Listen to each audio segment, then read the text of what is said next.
আজকে ওয়ান্ডারফুল ফুডের রেসিপি মাটি চিকেন।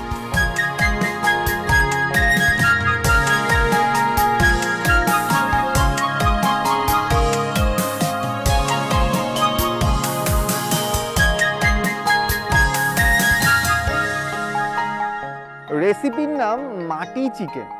কি লাগছে তাতে? ভীষণ খাঁটি একতাল মাটি, মানে একেবারে কাদা মাটি, খুব সুন্দর করে মাখা, এবং তার সাথে একটা আস্ত চিকেন। চিকেনটা যদি একটু ছোট হয় সেটা ভালো, একদম ছাল টাল ছাড়িয়ে একটা গোটা চিকেন।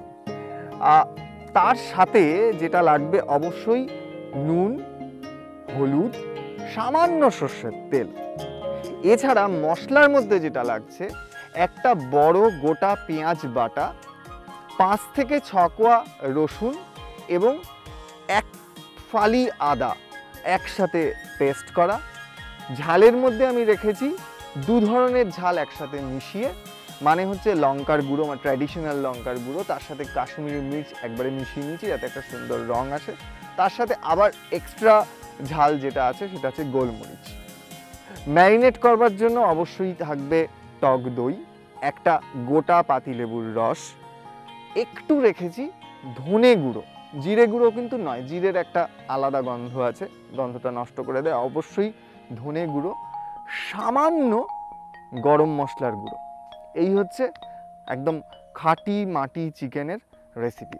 শুধু মাটি হলে হবে না, চিকেনকে র্যাপ করবার জন্য অবশ্যই আছে ফুটন্ত গরম জলে চোবানো কলা পাতা, এবং তার সাথে অবশ্যই আছে ফয়েল পেপার।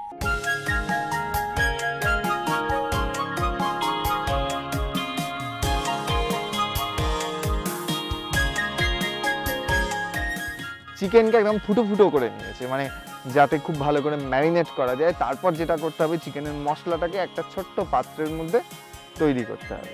প্রথমে টক দই কয়েক চামচ, টক দইয়ের পরে দেব হচ্ছে পাতিলেবুর রস। দই হবে একদম শুকনো জল ঝরানো দই, যাতে চিকেনের গায়ে জলীয় ভাবটা কম থাকে। 2 রকমের লঙ্কার গুঁড়ো মেশানো আছে।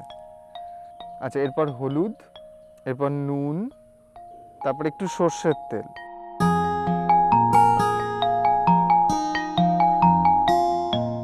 এর সাথে একটু ধনে মিশিয়ে নিতে হবে, একটু ধনের গুঁড়ো, একটু ধনের গুঁড়ো, অল্প একটু গরম মশলার গুঁড়ো, এরপর আদা রসুনের পেস্ট, গোলমরিচের গুঁড়ো,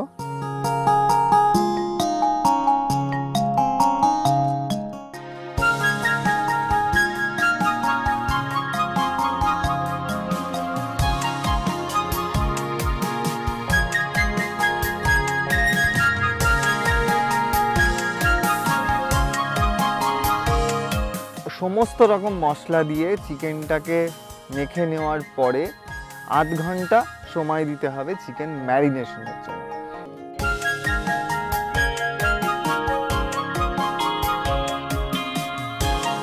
কলা পাতা পোড়ালে কিংবা ঝলসে নিলে কলা পাতা কিন্তু ফেটে যাওয়ার ভয় থাকে, কিন্তু কলা পাতা যদি গরম জলে একটু সেদ্ধ করে নেওয়া যায়, মানে ডুবিয়ে নেওয়া যায়, তাহলে কিন্তু যেটা সবচেয়ে বিষয়, কলা পাতা কিন্তু একদম কাপড়ের মতো, কিছুতেই কিন্তু সেটা ছিঁড়ে যাবে না।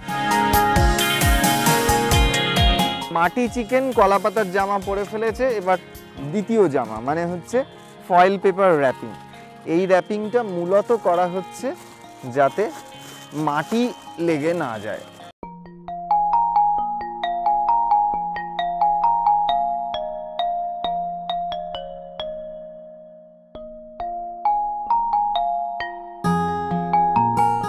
এবার ফয়েল পেপারটাকে খুব সুন্দরভাবে সুতো দিয়ে বেঁধে নিতে হবে। তার কারণ হচ্ছে যেহেতু ব্যাপারটা নরম, ফলে ওপরে মাটির পলেস্তারা ফেটে যাওয়ার ভয় থাকে, তার জন্য একটু টাইট করে পাতলা সুতো দিয়ে বেঁধে নিতে হবে। কলা পাতা আর ফয়েলের পরে এবার ফাইনালি মাটির র্যাপিং।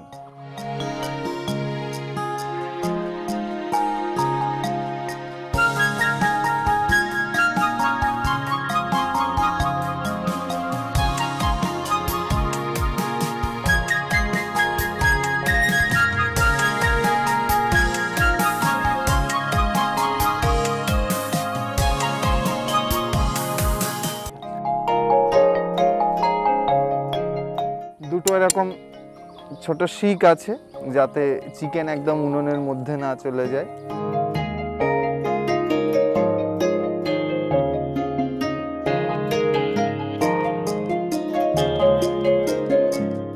গনগনে আগুনে মাটি পোড়া হচ্ছে আর ভেতরে সেদ্ধ হচ্ছে চিকেন।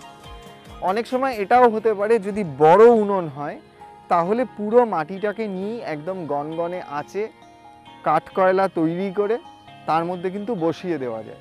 সেরকমভাবেও যদি মোটামুটি আধ ঘন্টা থেকে 40 মিনিট রাখা যায় তাহলে খুব সুন্দরভাবে সেদ্ধ হয়ে যায় মাটি চিকেন।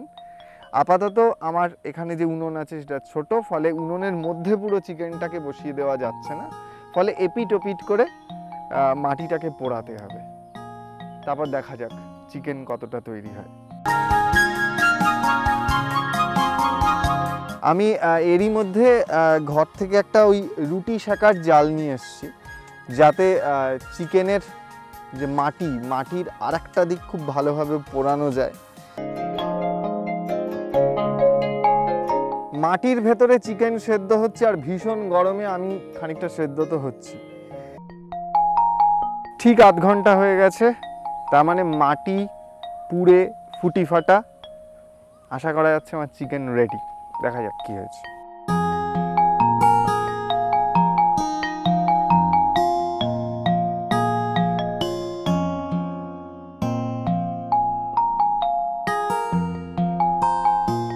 ওয়াও,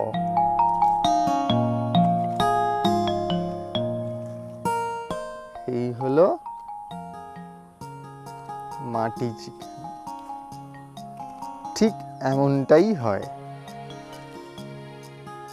বাইরে যতই পুরুক ভেতরে কোনো পোড়ার আঁচ নেই, সুন্দর সেদ্ধ হয়েছে চিকেন।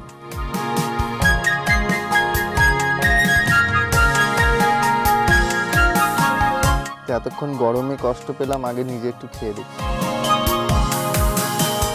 ভাজা নয়, পোড়া নয়, তবু পুড়েছে আগুনে আধ ঘন্টা। কেন? প্রথমে ছিল মাটি, তার নিচে ছিল ফয়েল পেপার, আর তার নিচে ছিল কলা পাতা। একদম উনুনের গনগনে আঁচে আধ ঘন্টা চিকেন পুড়িয়ে আস্ত চিকেন ভেতরে সেদ্ধ হয়ে মাখো মাখো অবস্থা।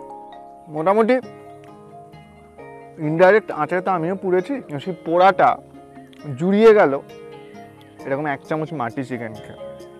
পোড়ানো চিকেন, কিন্তু চিকেন পুড়বে না, পুড়বে মাটি। এরকম একটা ইউনিক রেসিপি যদি আপনাদের ভালো লাগে তাহলে অবশ্যই আমার চ্যানেলকে লাইক এবং সাবস্ক্রাইব করবেন। আমার ফেসবুকের পেজে গিয়ে লাইক করবেন, কমেন্ট করবেন, আমাকে হোয়াটসঅ্যাপ করবেন কিংবা মেল করবেন। আমি কি কি ঠিক করছি, কি কি ভুল করছি, কি কি করতে পারি, সমস্ত রকম সাজেশন জানাবেন, সাপোর্ট করবেন ওয়ান্ডারফুল ফুডকে, আর সাথে থাকবেন, দেখতে থাকবেন ওয়ান্ডারফুল ফুড। কারণ ভিলেজ ফুডের ইউনিক রেসিপি স্মার্টলি পেতে গেলে আপনাকে অবশ্যই দেখতে হবে ওয়ান্ডারফুল ফুড।